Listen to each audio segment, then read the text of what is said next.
উজনি অসমৰ তিনিখন জিলাত যি আচলতে বানে কাল ৰূপ ধাৰণ কৰিছিলে সেই পৰিৱেশ ইতিমধ্যে আপোনালোকক পুনৰ বৰ্ণনা কৰাৰ প্ৰয়োজন নাই। উজনি অসমৰ যোৰহাট, শিৱসাগৰ, চৰাইদেউ জিলাত যি বানৰ বিভীষিকাৰ পৰিৱেশ সৃষ্টি হৈছিল ইতিমধ্যে আপোনালোক সকলো অৱগত, আৰু এক বৰ্ণাতীত যি পৰিৱেশ সেই পৰিৱেশৰ সৃষ্টি কৰিছিল। কিয়নো এই তিনিখন জিলাৰ লোকসকলে কেতিয়াও কল্পনা কৰা নাছিল যে তেওঁলোকক বানে আচলতে বিধ্বস্ত কৰি পেলাব। সেয়া এক পৰিৱেশৰ সৃষ্টি হৈছিল এই উজনি অসমৰ তিনিখন জিলাত। সমান্তৰালভাৱে যোৰহাটৰ যি পৰিৱেশ আমি ধাৰাবাহিকভাৱে বাতৰি ইতিমধ্যে পৰিৱেশন কৰি আহিছোঁ, আৰু আপোনালোকক যি যোৰহাটৰ কেইবাখনো গাঁও ইতিমধ্যে শ'লমৰা, এলেংমৰা, মজিয়াভেটি, বৰিগাঁও, আৰু আজি এই মুহূৰ্তত আমি উপস্থিত আছোঁ তিয়কৰ যি ৰবি বৰুৱা গাঁও, সেই ৰবি বৰুৱা গাঁৱত এই মুহূৰ্তত উপস্থিত হৈছোঁ। আৰু ইয়াৰ যি পৰিৱেশ, আমি পৰিৱেশ কিছু আপোনালোকক দেখুৱাইছোঁ আমি দ্বিতীয় স্ক্ৰীণত। আৰু সমান্তৰালভাৱে দেখিবলৈ পোৱা গৈছে এই যি তিয়কৰ ৰবি বৰুৱা গাঁৱত যি আচলতে চৰকাৰী যি পৰিমাণে তেওঁলোকে সাহায্য পাব লাগিছিল সেই পৰিমাণে কিন্তু সাহায্য তেওঁলোকে পোৱা নাই বুলি বহু সংখ্যক লোকে ইতিমধ্যে মন্তব্য কৰিছে। আৰু ইতিমধ্যে তেওঁলোকৰ যিসমূহ বাসগৃহ আছে প্ৰায় বাসগৃহৰ আধা পৰ্যন্ত তেওঁলোকে পানীত ডুব গৈছে। কিন্তু আজি পৰ্যন্ত তেওঁলোকে এখন SDRFৰ তেওঁলোকে যি সুবিধা আজিলৈকে পোৱা নাই, চৰকাৰী এখন নাও তেওঁলোকে পোৱা নাই। আৰু আজিৰ এই বিশেষ গাঁওখনত সহায়ৰ হাত আগবঢ়াইছে উত্তৰ পূব যোৰহাট উন্নয়ন মঞ্চই। তেওঁলোকে সাহায্যৰ হাত আগবঢ়াইছে আৰু প্ৰায় 150 ঘৰ ব্যক্তিক তেওঁলোকে এই সহায়ৰ হাত আগবঢ়াইছে। বহুসংখ্যক লোক আছে, মই তেওঁলোকৰ পৰা কিছু মন্তব্য জানিবলৈ চেষ্টা কৰিম। ইতিমধ্যে পৰিৱেশ আপোনালোকে দেখিছে এই বিগত দুদিনমানত হোৱা যি আচলতে পৰিৱেশ ফৰকাল হৈছে, সেই ফৰকালৰ ফলত কিছু পৰিমাণে পানী কমিছে। কিন্তু ঘৰৰ যিসমূহ দৃশ্য সেই দৃশ্যসমূহ দেখিলে ইতিমধ্যে আপোনালোকৰ চকুত ওলাব। কিন্তু ঘৰৰ যিসমূহ আচলতে আচবাব হওক, বিচনা হওক, ইতিমধ্যে বানে পলস এৰি গৈছে আৰু এক বৰ্ণনাতীত পৰিৱেশৰ সৃষ্টি হৈছে। এগৰাকী বাইদেউ আছে, মই বাইদেউ আপোনাৰ কাষলৈ যাব বিচাৰিছোঁ। যিহেতু বানে ইতিমধ্যে বিধ্বস্ত কৰি পেলাইছে আপোনালোকৰ অঞ্চলটো, নহয় জানো? কিছু পৰিমাণে পানী কমিছেও, কি ক'ব? ঘৰ কিমান পৰ্যন্ত ডুবিছে? আমাৰ এই এলেকাত এতিয়া বৰ্তমান আমাৰ এইটো প্ৰথমটো বান বুলিয়ে কৈছোঁ। আজিলৈকে আমি এইটো বান দেখাও নাছিলোঁ। এতিয়া আমাৰ এই অঞ্চলৰ প্ৰত্যেক ঘৰ মানুহে বৰ্তমান পানীৰ তলত আছে বুলিয়ে ক'ব লাগিব। আৰু প্ৰত্যেক ঘৰ মানুহৰে অনিষ্ট হৈছে। এফালৰ পৰা সকলো ধান বুলিবলৈতো নাইয়ে ভিতৰত। ঘৰৰ বিশ্বৰ আচবাব যিমানখিনি আছিলে সিমানখিনি বস্তু কোনো মানে এনেকুৱা এটা বান আহিব বুলি পতককে ভবাও নাছিল, সাজু হৈ থকা নাছিলে। সকলোৰে ঘৰৰ বস্তুখিনি ইতিমধ্যে নষ্ট হৈছে। কিন্তু আমি সেইটো কাৰণে বহুত বেয়াও লাগিছে আমাৰ প্ৰত্যেকৰ। এতিয়া আমাক এতিয়া সহায় কৰিবলৈ বহুতো আহিছে যদিও, আৰু যিমান সংখ্যক আমি সহায় পাব লাগিছিল পোৱা নাই মানে। কিন্তু এতিয়া আপোনালোক ওলাই আহিছে, আপোনালোক আমাৰ সকলো ৰাইজৰ ফালৰ পৰা আমি আপোনালোকক ধন্যবাদ জনাইছোঁ। কাৰণ আপোনালোকে আমাৰ ইমানখিনি ৰাইজক একেলগে সাঙুৰি লৈছে। আৰু এতিয়া আমাৰ যিটো মাথাউৰিটো ভাগি গৈছে, সেইখিনি ক্ষেত্ৰতো কওঁতে সেইটো সোনকালে যদি নিৰাময় মানে তেওঁলোকে সেইটো ব্যৱস্থা কৰি নিদিয়ে, তেতিয়াহ'লে আমাৰ আগন্তুক পৰ্যায়ত মানে আমি হয়তো প্ৰতিটো বছৰতে এনেকে ভুগি থাকিব লাগিব। আৰু পশুধনক ক'ত ৰখাৰ ব্যৱস্থা কৰিছে বৰ্তমান, বা তেওঁলোকে যি খোৱাৰ আচলতে সামগ্ৰী ইতিমধ্যে বিভাগীয় কৰ্তৃপক্ষৰ পৰা আপোনালোকক দিয়া প্ৰদান কৰিছে নেকি? দিছে, কিছু সংখ্যক লোকে পাইছে, কিছু সংখ্যক হয়তো পোৱাও নাই।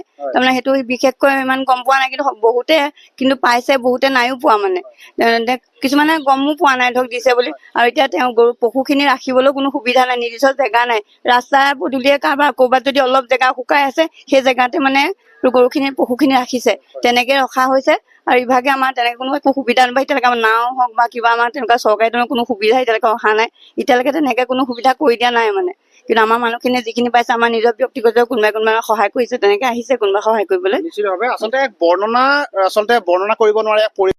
আৰু এইখন যি আমি ঠাইত ইতিমধ্যে উপস্থিত আছোঁ, এই আচলতে এটা উদাহৰণ। যোৰহাটৰ বহুত ঠাইত আচলতে এনে এক পৰিৱেশ এতিয়া সুলভ হৈ পৰিছে। বাইদেউ আপোনাৰ কাষলৈ আহিছোঁ, কি ক'ব? এই বানৰ যি আচলতে বিভীষিকাৰ তাণ্ডৱ সৃষ্টি কৰিলে, কি অনিষ্ট হৈছে ঘৰৰ? সদৌ অসম সাংবাদিকজনক জনাইছোঁ, আমাৰ এই বৰুৱা গাঁৱৰ ভিতৰৰ ফালে গোটেই পানী সোমাই গৈছে।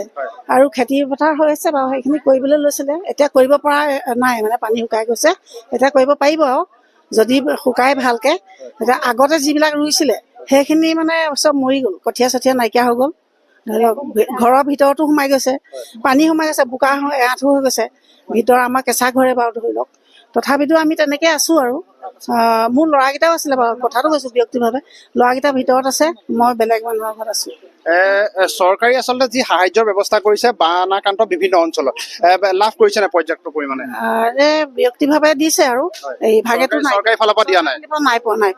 ইতিমধ্যে তেওঁলোকে উল্লেখ কৰিছে আচলতে বহু আচলতে যি NGO বা তেওঁলোকৰ যি ব্যক্তিগতভাৱে এই ঠাইত আচলতে সাহায্য বিতৰণ কৰিছে, কিন্তু বিভাগীয় ফালৰ পৰা সাহায্য বিতৰণ কৰা নাই বুলি পৰিলক্ষিত তেওঁলোকে ইতিমধ্যে মন্তব্য প্ৰকাশ কৰিছে। আৰু আজি আচলতে এই বিশেষ যি গাঁওখনত ৰবি বৰুৱা গাঁওখনত ইতিমধ্যে উত্তৰ পূব যোৰহাট উন্নয়ন মঞ্চই প্ৰায় 150 ঘৰ ব্যক্তিক তেওঁলোকে যি প্ৰয়োজনীয় খাদ্য সামগ্ৰী তেওঁলোকে টোপোলা ব্যৱহাৰ কৰিছে, লগতে যি নিত্য প্ৰয়োজনীয় সামগ্ৰীৰ তেওঁলোকে ব্যৱস্থা কৰিছে। সভাপতিগৰাকী আমাৰ সৈতে উপস্থিত আছে। মই আপোনাৰ কাষলৈ আহিছোঁ, যিহেতু আমি ইতিমধ্যে ধাৰাবাহিকভাৱে বাতৰি ইতিমধ্যে পৰিৱেশন কৰি আহিছোঁ যে উজনি অসমত যি আচলতে বানৰ বিভীষিকা সৃষ্টি হৈছিলে, আৰু আজি এই তিয়কৰ এই গাঁওখনত আপোনালোক আহিছে। কি ক'ব, যিহেতু এক অবৰ্ণাঢ্য পৰিৱেশ ইতিমধ্যে আপোনালোকক প্ৰত্যক্ষ কৰিছে, আমিও ইতিমধ্যে চাইছোঁ। কি ক'ব সমগ্ৰ ঘটনাৰ ওপৰত, আৰু কিমানগৰাকী ঘৰ ব্যক্তিত আপোনালোকে এই সাহায্য আজি বিতৰণ কৰিছে? নহয়, আচলতে আজি উত্তৰ পূব যোৰহাট উন্নয়ন মঞ্চৰ ফালৰ পৰা আমি এই গাঁওখনলৈ আহিলোঁ। আচলতে এই গাঁওখনলৈ আহিলোঁ, এই গাঁৱৰ দুই এজন মানুহে আমাক ফোন যোগে জনাইছিলে যে তেওঁলোকে ইয়াত যেনেকে সাহায্য পাব লাগে পোৱা নাই। বহুত মানুহ আচলতে আবদ্ধ হৈ আছে এই অঞ্চলটোত। গতিকে আমি সেইটো কাৰণে উত্তৰ পূব যোৰহাট উন্নয়ন মঞ্চই আমি আজি তেওঁলোকলৈ আমি প্ৰায় 200 ঘৰ মানুহৰ কাৰণে 200টা আমি টোপোলা লৈ আনিছিলোঁ। আৰু প্ৰতিটো টোপোলাত আচলতে আমি তেওঁলোকৰ কাৰণে কেৱল খাদ্য সামগ্ৰীয়ে নহয়, বহু ক্ষেত্ৰত দেখা যায় যে বহু ব্যক্তি আচলতে বহু ধৰণৰ খাদ্য সামগ্ৰী দিলেও তেওঁলোকৰ আচলতে যি চেনিটাৰী নেপকিন এনেকুৱা ধৰণৰ বস্তু কিন্তু দিয়া নহয়। গতিকে আমি তেওঁলোকক প্ৰায় 16টা বস্তু এটা টোপোলা দিছোঁ। তাত আচলতে আলু আছে, পিঁয়াজ আছে, চাউল আছে, দাইল আছে, চেনিটাৰী নেপকিন আছে, চুজি আছে, বিস্কুট আছে, মেগী আছে, চাওমিন আছে, আপোনাৰ চয়াবিন আছে, নিমখ আছে, মিঠাতেল আছে, চাউল আছে। গতিকে আমি 16টা বস্তুৰ এটা টোপোলা আজি তেওঁলোকক আগবঢ়াইছোঁ। গতিকে এই অঞ্চলটোত আচলতে চৰকাৰ আগবাঢ়ি আহক, প্ৰশাসন আগবাঢ়ি আহক। এই অঞ্চলটো আচলতে বহু মানুহ আচলতে শ'লমৰা, এলেংমৰা বিভিন্ন জেগাত গৈছে, সকলো জেগাতে যাব লাগে, সকলো জেগাতে বান বিধ্বস্ত হৈছে।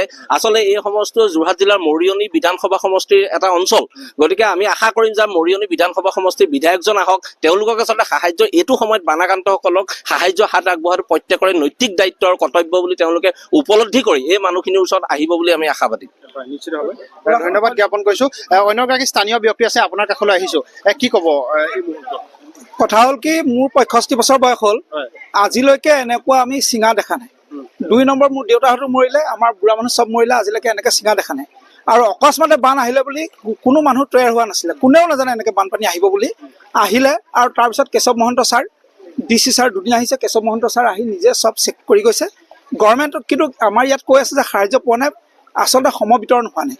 আৰু সাহায্য পাইছে, এই মাজতে কিছুমান মানুহ থাকি যায়, ইফালে সিফালে খবৰ নিদিয়ে, এইফালে তেনেকৈ থাকি যায়, সেইফালে তেনেকৈ দি যায়। আচলতে পোৱাটো পাইছে কম বেছি, কোনোবাই বেছিকৈ পাইছে, কোনোবাই কমকৈ পাইছে, সাহায্য পাইছে, একেবাৰে নাই পোৱা বুলি ক'ব নোৱাৰে। MLA ছাৰো 2-3 দিন ঘূৰিলে, নুঘূৰাটো নহয়, মানুহবোৰ সিপাৰৰ মানুহখিনি বহুত ধানে চানে গ'ল, ফাৰ্মবিলাক গ'ল, পুখুৰীবিলাক গ'ল, বস্তু নাই, প্ৰায় ছাগলী উটি গ'ল, মানুহৰ ঘৰ ভাঙিলে। আৰু মানে পকা ঘৰতো এআঁঠু পানী, একঁকাল পানীলৈকে হৈছে। ৰাইজৰ দুৰ্গত। আৰু এটা কথা, এই যদি মথাউৰিটো বান্ধি নিদিয়ে তেতিয়াহ'লে আহিন মাহলৈকে এনেকৈ অৱস্থা হ'ব, আৰু খেতি একেবাৰে নহ'ব। সকলো মানুহৰ যিমান ৰুইছিলে মৰিলে, কঠীয়া কাৰো নাই, সেইখিনি মৰি গ'ল, নতুনকৈ কঠীয়া পাৰিবলৈ সময় নাই। আৰু পৰহি শুকাইছিলে, কালি পানী সোমালে, আকৌ কাইলৈ পৰহিলৈ সোমাব। যেতিয়ালৈকে এইটো বান্ধ নিদিয়ে আৰু এই ভঙা চিঙাবোৰ মানে নেবান্ধে, তেতিয়ালৈকে আমাৰ ৰাইজৰ দুৰ্গত এই অৱস্থাটো নেযায়। গতিকে মই আপোনালোকৰ যোগেদি চৰকাৰক অনুৰোধ কৰিছোঁ, অতি সোনকালে যিমান পাৰে পানী শুকালে জাজি মথাউৰিটো যাতে বন্ধ কৰিব পাৰে, আৰু ভঙা চিঙাবোৰ বন্ধ কৰে, ৰাইজকো যাতে সহায় সাহায্য কৰে, ইমানেই।